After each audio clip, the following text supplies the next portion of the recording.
The following is a presentation of the Belly Up Sports Media Network.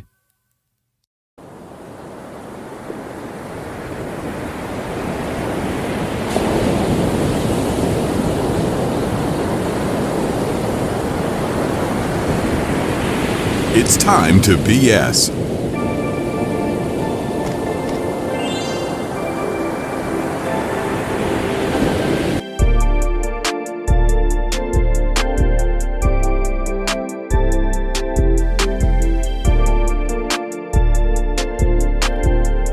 Welcome to the Department of BS, ladies and gents, here on a warmer, rather humid Tuesday here from the lovely beaches of lovely Long Island, New York.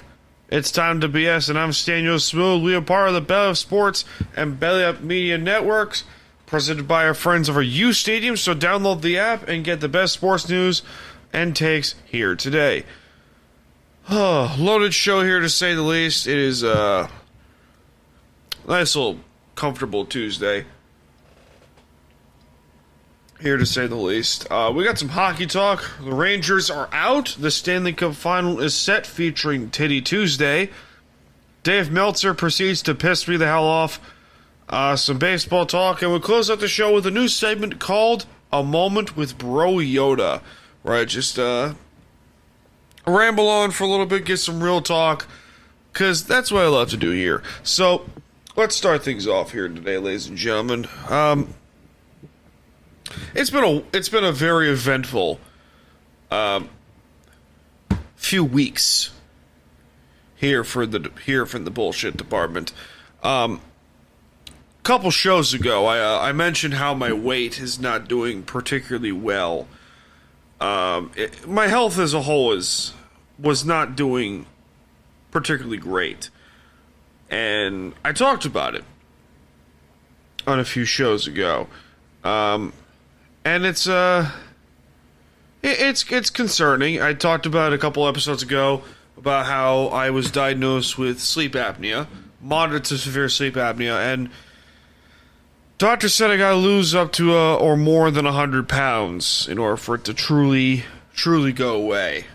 And I proceed to give, my head, let's call it that, the middle finger. See, weight loss as a whole is a bit frustrating for me. I've been stuck in the 260, 270 range for, a few years now. And it's hard. It's hard to really say that weight loss is easy. It sure as hell is not.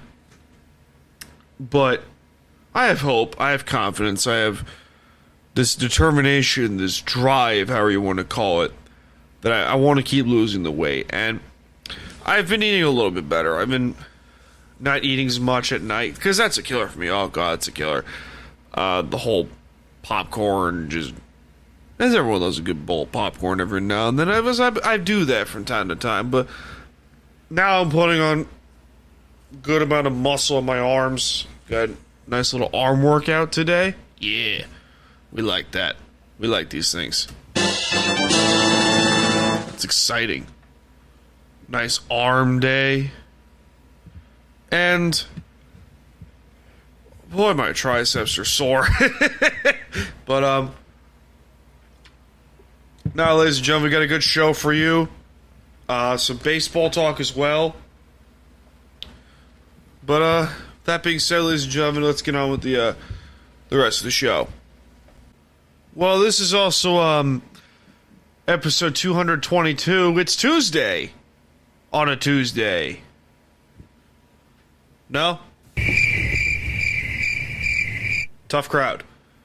So, that being said, time now for the Smooth Report.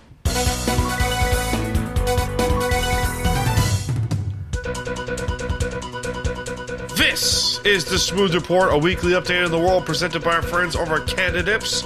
Use the promo code BELL20 for 20% off your next order at Canadips.com.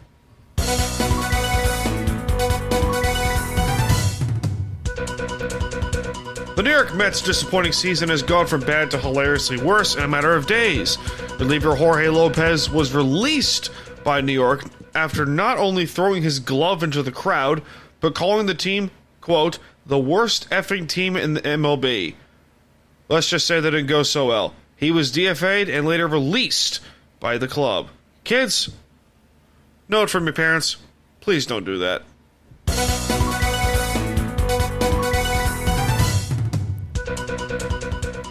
Paging the upcoming Tua contract, the Miami Dolphins have signed their speedy wideout Jalen Waddle to a 3-year, $84.75 million extension with $76 million guaranteed. Tua Tagovailoa is expected to get his contract extension next offseason.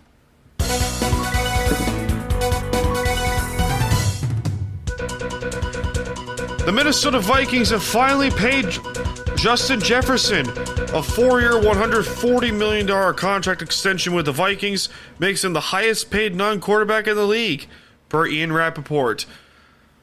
Some contract to give to a wide receiver with no quarterback absolutely to throw to him. Shout out JJ McCarthy.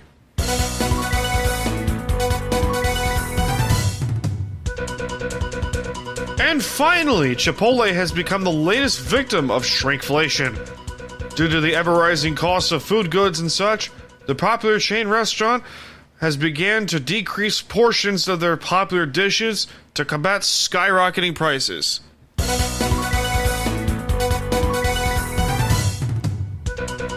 And that was the Smooth Report, ladies and gentlemen, once again presented by our friends at Canada Dips. Tune in next week for another, hopefully, less dramatic edition of the Smooth Report. Well, let's get started with this crap, shall we? Rangers, what happened? You were the President's Trophy winners, 55 wins, 114 points, and you do that. You know why? That President's Trophy is cursed! That trophy's cursed and no one listens. When's the parade? I'll tell you when. Not happening. You talked all that shit and then you managed to lose that like that. Now, granted, Florida was a better team. Can we just call them the Miami Panthers? Please? They're in Sunrise, which is like just outside Miami. Literally just call them the Miami Panthers. That sounds a lot better. Anyway, I digress. I'm not saying any of these things as an Islander fan. I'm saying these things as a New Yorker. Who do you blame here? Because it's not like you can really blame... You can't blame the coach. Because Laviolette's a really good coach. Phenomenal coach, by that standard. He's got every single conceivable record known to mankind for how many games he's coached.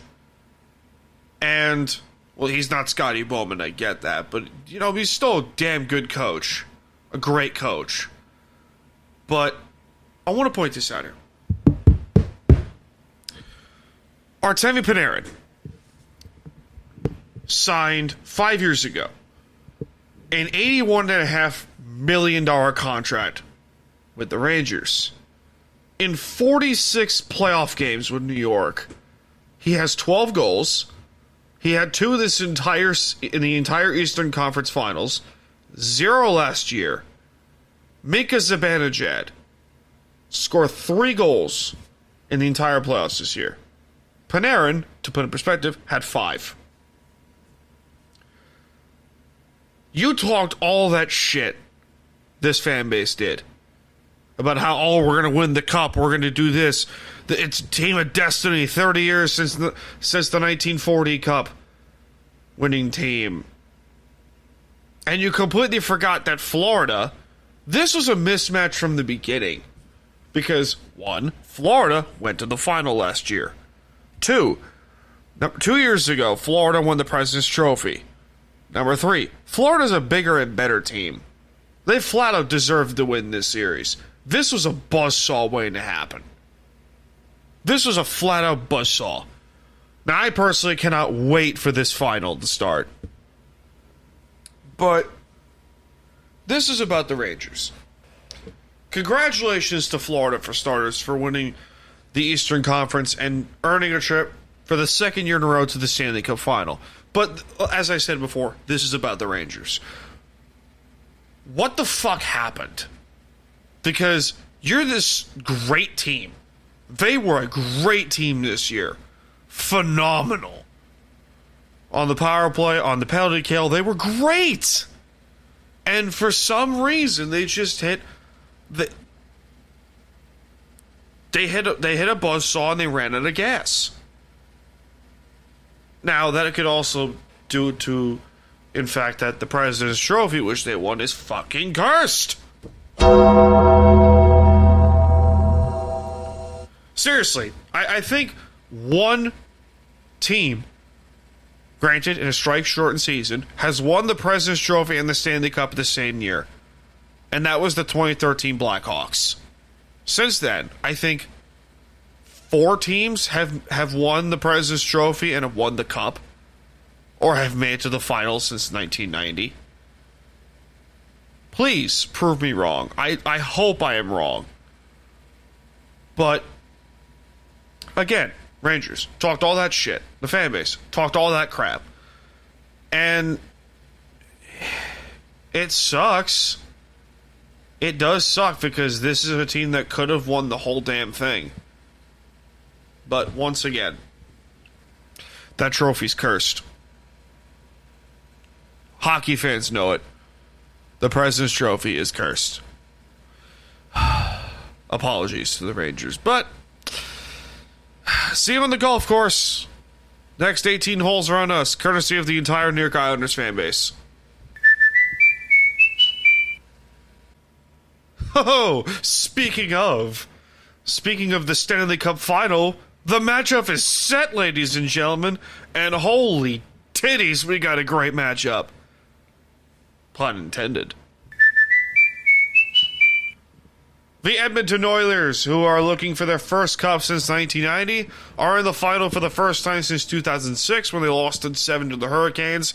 Florida, for the second year in a row, will look to hoist their first ever Stanley Cup. Edmonton's looking for their 6th cup?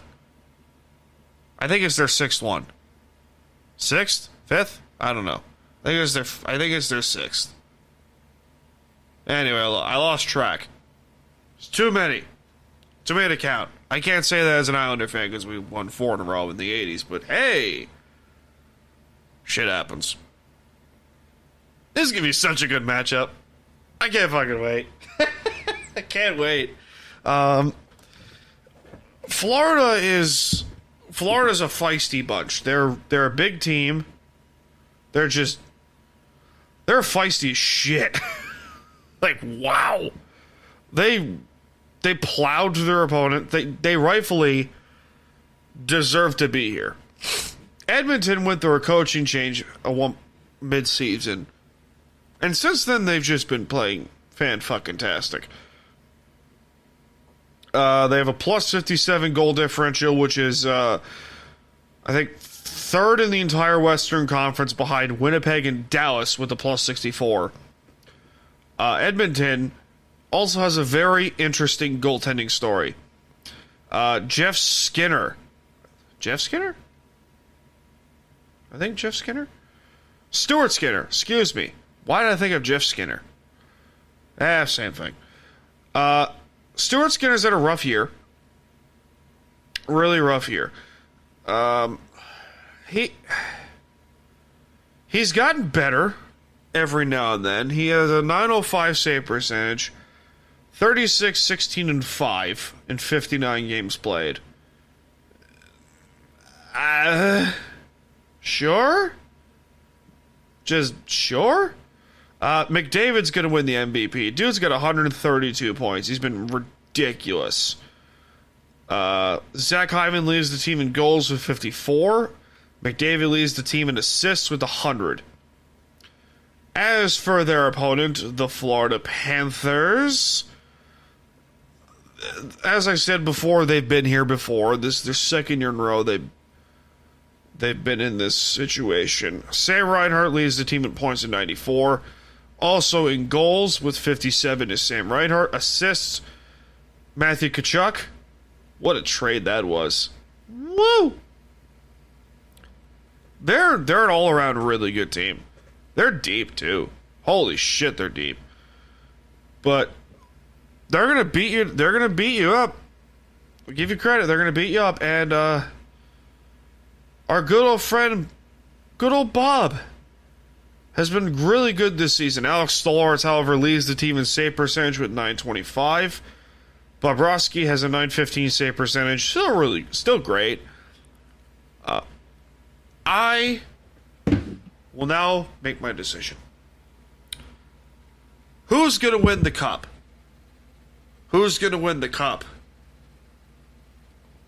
I'm going to go Oilers in 7.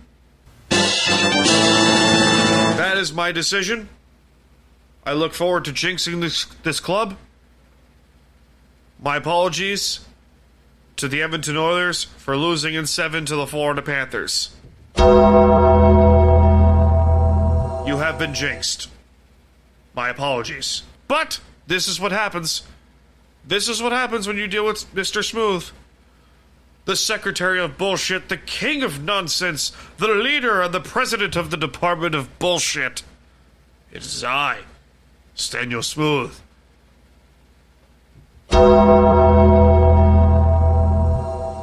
Very anticlimactic, that sound was.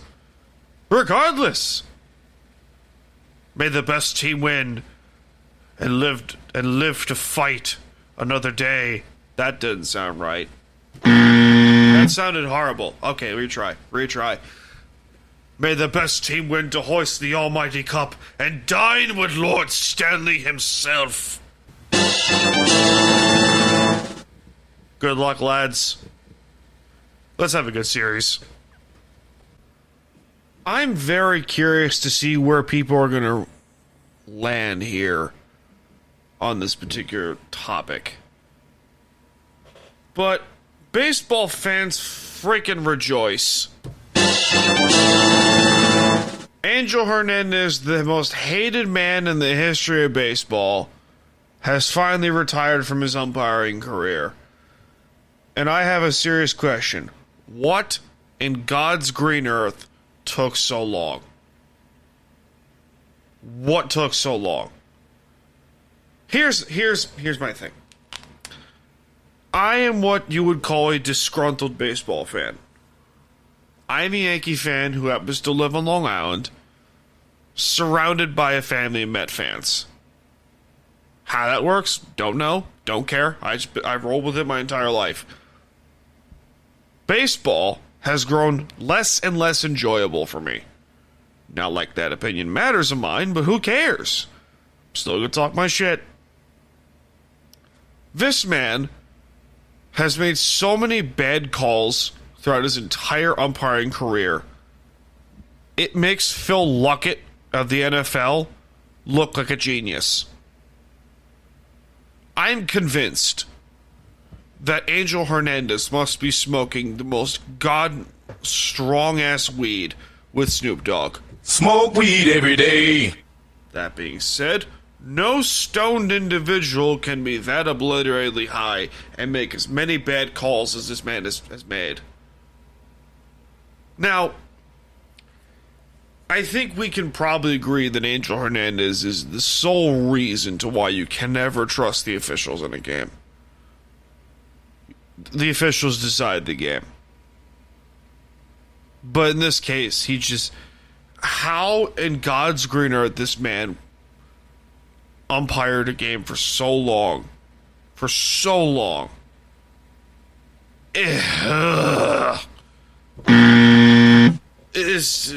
Now the reports are saying that he had trouble seeing. It's like, get cataract surgery. Get laser surgery for your eyes, man. You're telling me you cannot see what's a ball and what's a strike, what's an out, what's not? You're telling me you can't see that? You're right there. What took so fucking long? I don't know. on the bright side here, woo, the Yankees are rolling. We like these things. We do. We love these things. Go Yanks. What's next here in the Department of Nonsense? Oh boy, this is going to be good. Oh boy, this is going to be freaking great. South Park has done it again. Oh boy, so South Park, a profound history of not giving two French fried titty fucks, has struck again. South Park has this has been hyped up for a little bit about the whole Skinny Cartman episode, where Cartman tries Ozempic for weight loss. But I'm trying to laugh and focus at the same time. Jesus Christmas. They went after Lizzo. Now, I want to be real here before I keep going. I understand that there are people that struggle with their weight. I understand that. I understand how hard it is to stop eating as much as you can. I get it. I'm one of you.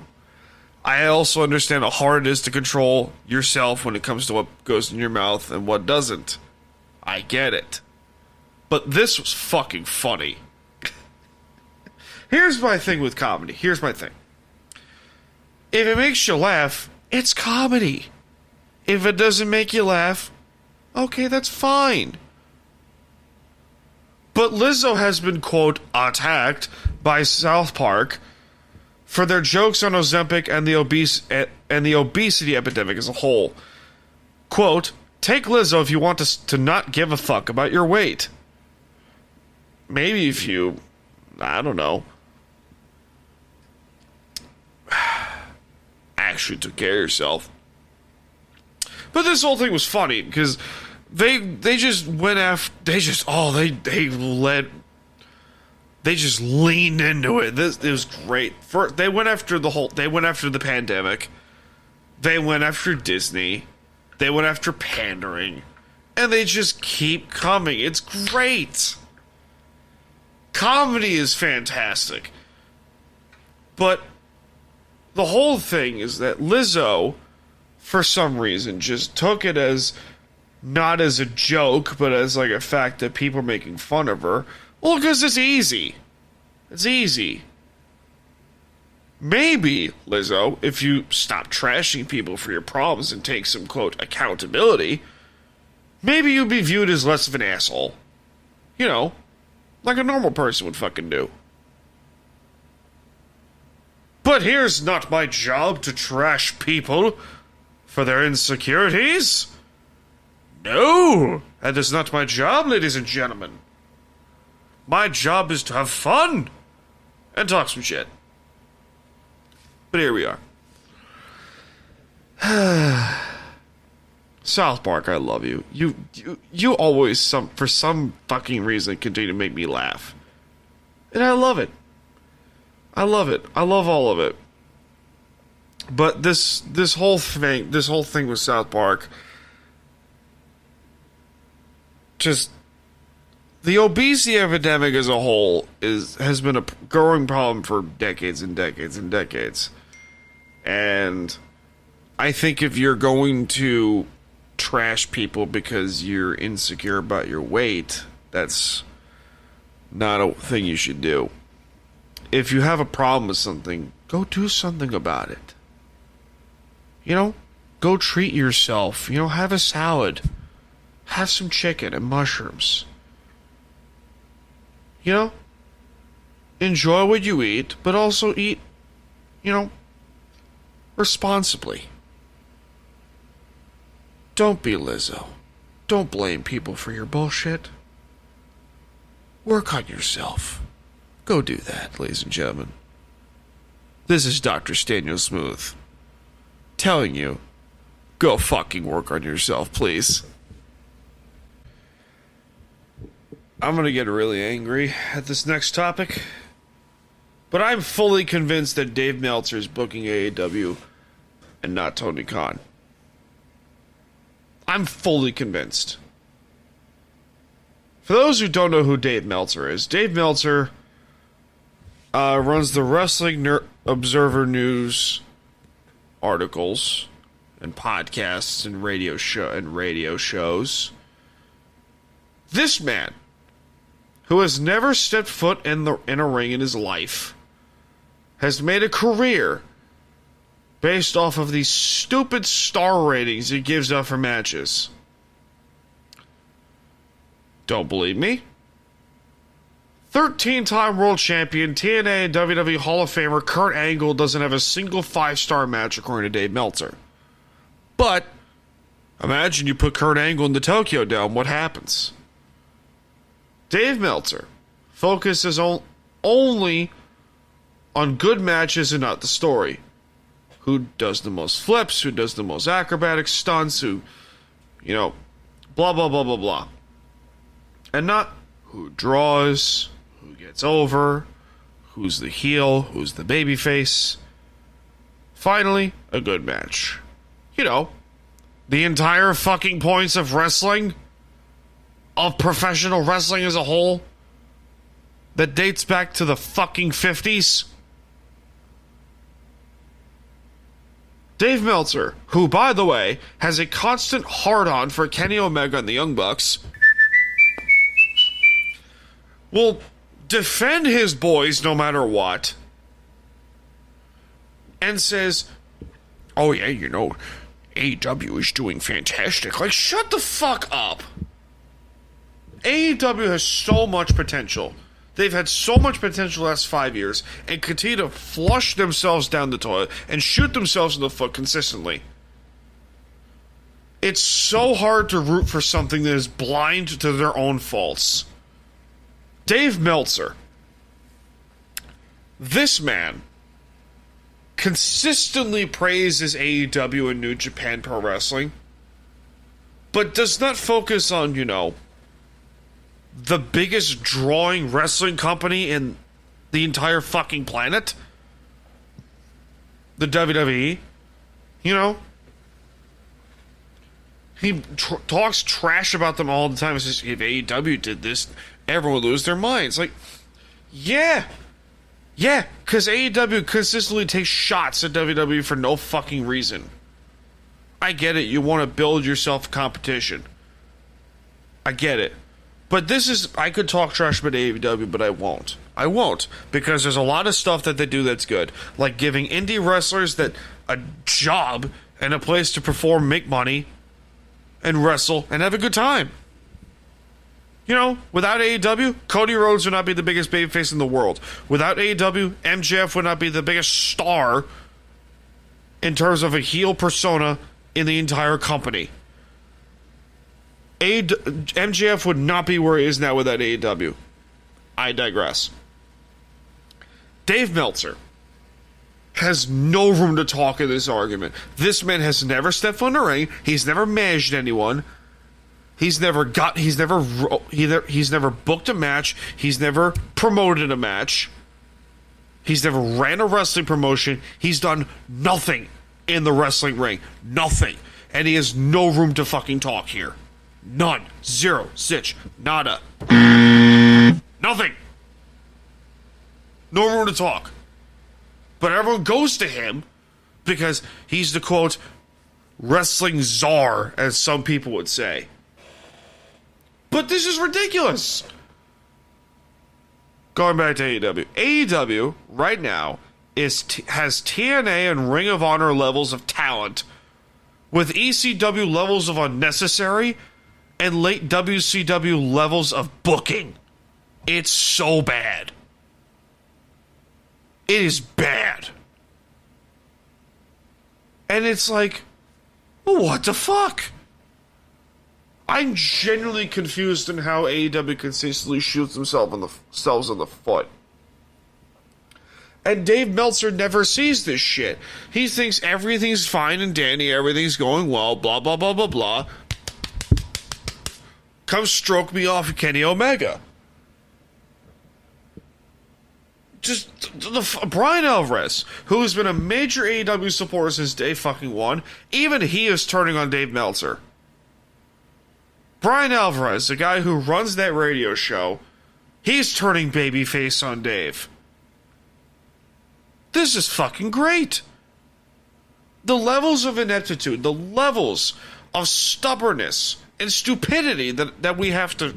But the glorious amounts of content we get by laughing at Dave Meltzer. The memes are glorious!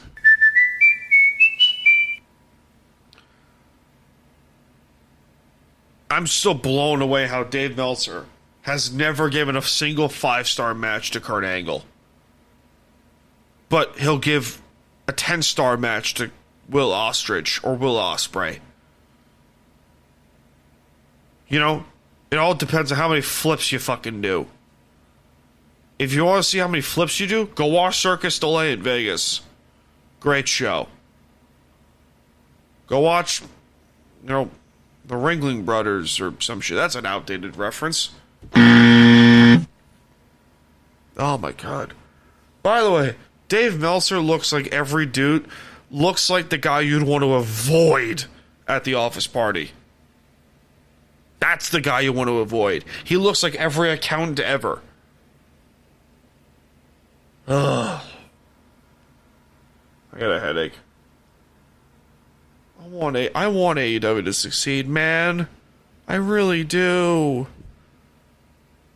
But then they got Nimrods like this guy, Dave Meltzer, who I'm solely convinced this guy is booking AEW.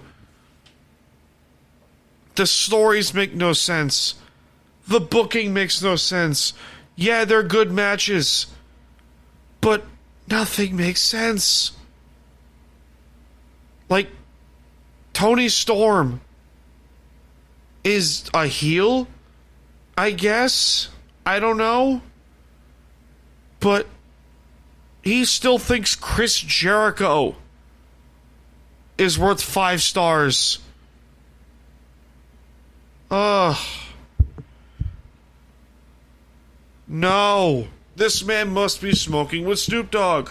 Smoke weed every day. I'm solely convinced that this man just does not know what the fuck he's talking about. Maybe you should listen to your old pal Jim Cornette and actually know what the fuck the business is about, instead of just talking with your thumb up your ass. Time now for a new segment I like to call A Moment with Bro Yoda, where I talk do some real talk while also giving some wisdom and a little story time while we're at it. So, start off some story time. For a long time, I really took a lot of shit for granted. Thought some good people in my life were great for me. Some I thought were bad for me, and it was the other way around. Some bad people I thought were good people turned out to be shitty people. So I did a lot of reflecting and looking back. Told myself, damn, I really took a lot of shit for granted. Did I? I really just didn't understand that these people were good for me. And that's the thing that I want to teach you guys, is never ever take life for granted. Look forward to the good times. And don't be afraid to shine the light on the truth that is your life. If you're blinding yourself from the inevitable, from the actual truth, like let's just say you're in a relationship that seems very one-sided, and your significant other is making the relationship like 90% about them, and they are 10% is on you. You're not fucking, and in the end, you're fucking miserable.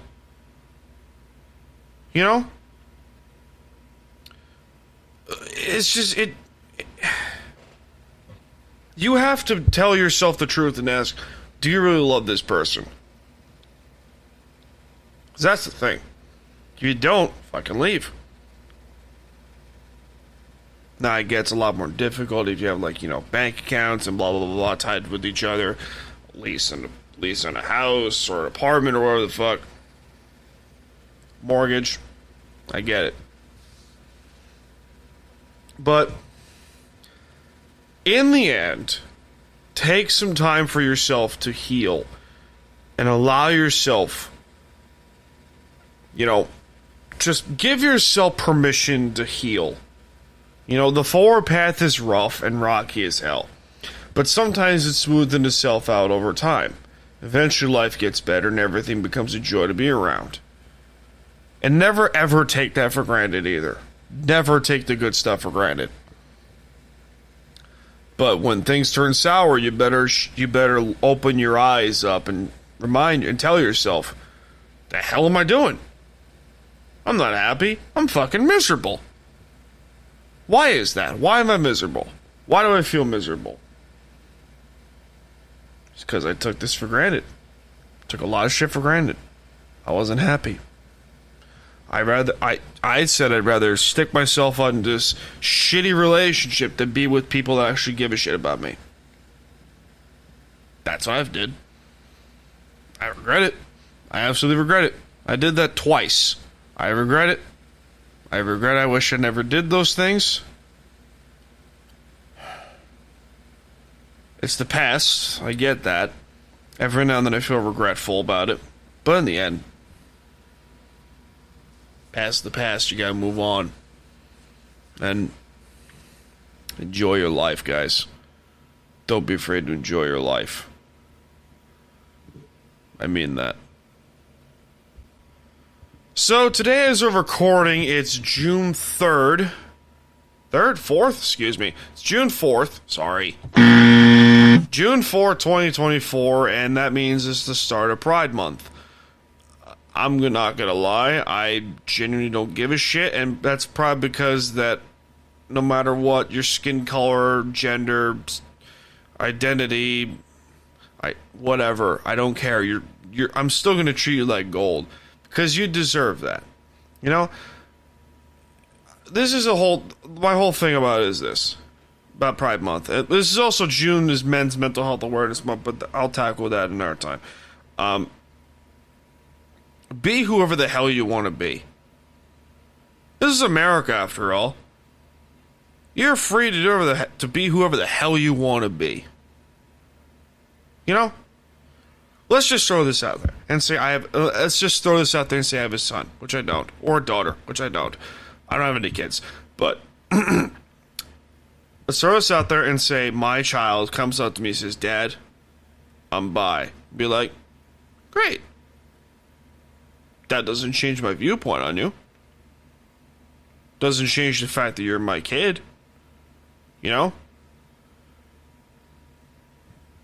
Doesn't change my viewpoint on you at all. Still gonna treat you the same way as I treat everyone else. Love and kindness, man. It's how we roll. It's how I've always rolled. Love and support always. I said a friend of mine, wrestler friend of mine, he came out as bi recently, and I'm like, fuck yeah, bro. Much love to you and your lady both. Fuck yeah. And that shit's hard to talk about. I get it. It's hard. Just be you. How hard it is to be you. America, we get that shit. We're allowed to be you. You're allowed to be whatever the hell you want to be. If you're bi or you fuck dudes or you fuck girls, go do shit. Be you. This is fucking awesome. Be whoever the hell you want to be. If you gotta be someone, if you want to be someone that you think you are, go do that shit. It's Pride Month, baby. Go do that. I understand how hard it is, to want to be you. I get that. I get how hard it is to be that. Hell, I tried to hide my autism diagnosis for fucking years. I didn't talk about it until like high school. It's 10 years ago. I didn't talk about it for, most of my life. Because I was afraid how people would view me. Well, people still treat me like shit, but that's beside the point. But being able to talk your truth and to speak your truth, that's a hard thing to do, you know? And I applaud anyone who has a heart, who wants to speak up about themselves, you know, come out of the closet, however it may be. Be you, you know? You only got one you in this world. You got one life, man. Take advantage of that shit. You know? Go do some stuff. Go do whoever the hell you want to be, as long as it's morally legal, of course. You know? Be whoever the hell you want to be. I said that a lot. Whatever. God bless America. I think we're going to end the show on that. I think we'll end the episode on that. Thank you for tuning in, ladies and gentlemen, to episode 222 of Time to BS with Staniel Smooth on a Tuesday. And cheers to our friends at Belly Up Sports, Belly Up Media Network, and the U Stadium for supporting this podcast. I'm coming to you from the lovely beaches of Long Island, New York, ladies and gentlemen. My name is Staniel Smooth, and I will see you all in this life